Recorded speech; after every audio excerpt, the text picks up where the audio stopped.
Welcome to my channel, The Binge Eating Therapist. I'm Sarah, former binge eater turned psychotherapist, and my mission is to use this space to bring content to you to help you understand your struggle with food and break free from binge eating. Today I want to talk about what to do when you fall off the wagon during recovery.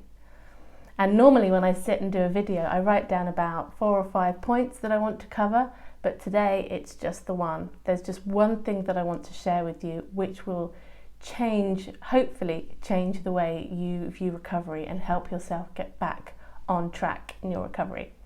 So I think a lot of people will have seen an infographic that looks something like this. And this is really great because it really highlights how recovery often works. If we're going to be working towards something that takes work and effort and struggle, I think it's really important to us. I think it's just quite human to really want to feel like we're making progress. And so it's really difficult when you're in recovery, and you will inevitably have those periods where you are sucked straight back into your binge eating or other eating disorder, whatever it may be.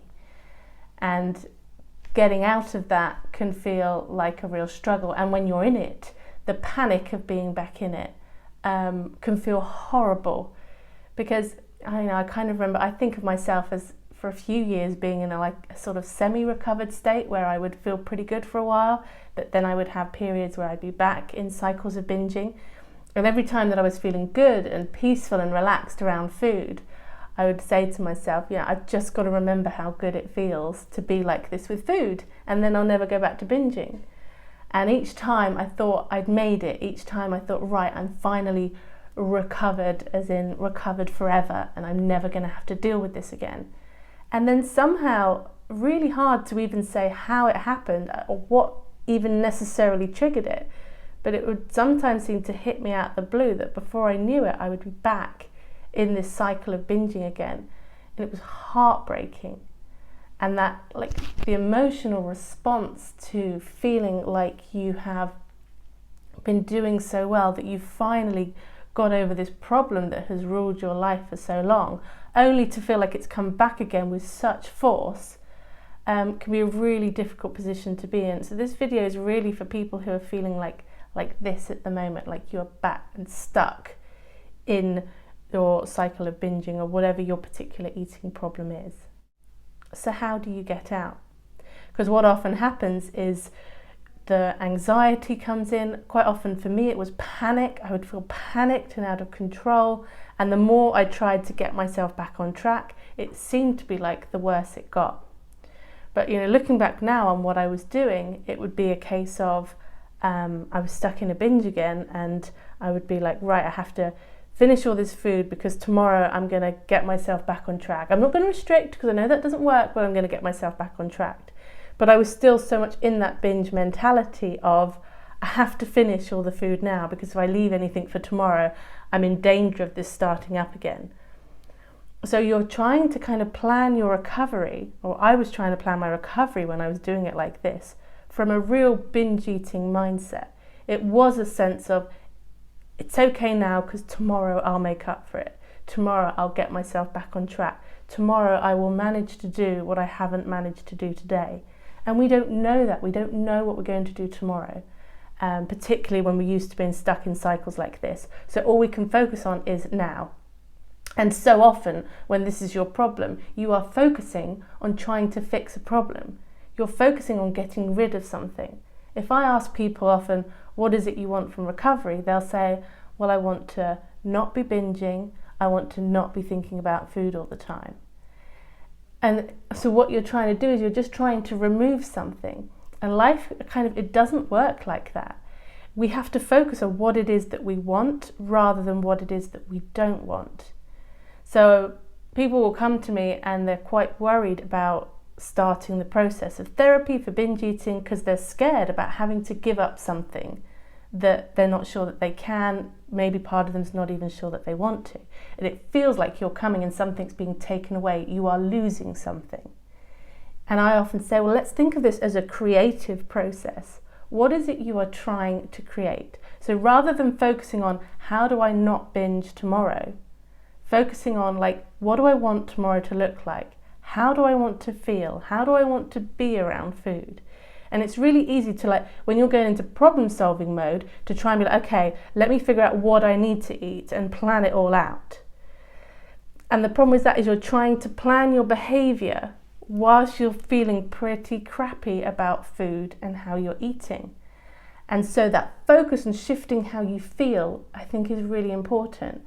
So reminding yourself that you have had an experience of feeling okay around food, of feeling comfortable around food. You know, I haven't met anybody who hasn't had that experience at some point in their life. And if that feels like what you're reaching for, then maybe that's what you want to create. But focusing on, what is it that I want to feel? What does my intention need to be? How can I believe that this is possible? Because your beliefs are so important when it comes to recovery.